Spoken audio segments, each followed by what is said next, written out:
Olen Tim Rawson, pyöritän The Edit-nimistä naisten vaateliikettä sekä Velo Edge-nimistä pyöräliikettä Alderley Edgellä Englannissa.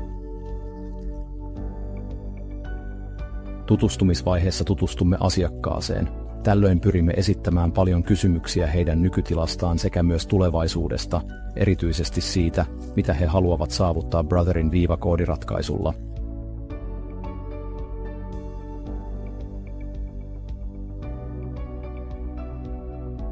Brother käytti paljon aikaa ymmärtääkseen, mitä mä tarvitsin. Muut palveluntarjoajat eivät toimineet tällä tavoin.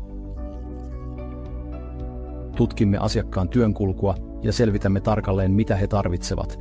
Sen jälkeen käytämme tuotteitamme luodaksemme asiakkaan tarpeiden pohjalta suunnitellun ratkaisun.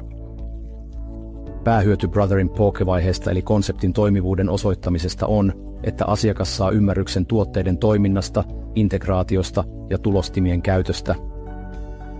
Integraatio on ehkä tärkein tässä Proof of Concept-vaiheessa, sillä ilman sitä työskentely ei onnistu.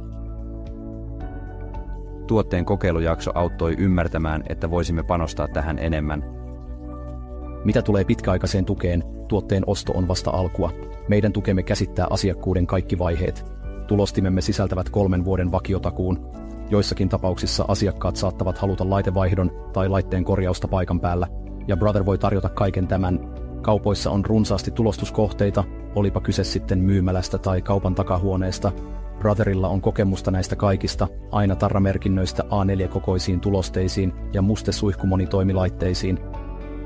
Suosittelisin ehdottomasti Brotherin vähittäiskaupan merkintäpalveluja meidän kaltaisillemme kaupoille. Liikkeissämme tarvittavien etikettien tulostaminen on erittäin yksinkertaista ja myös tulostuksen laatu on huippuluokkaa. Vähittäiskaupassa toimivan yrityksen kannattaa valita kumppanikseen Brother, sillä meillä on paljon kokemusta alalta. Olemme toteuttaneet useita integraatioita vähittäiskaupan asiakkaillemme ja tukemme käsittää asiakkuuden kaikki vaiheet.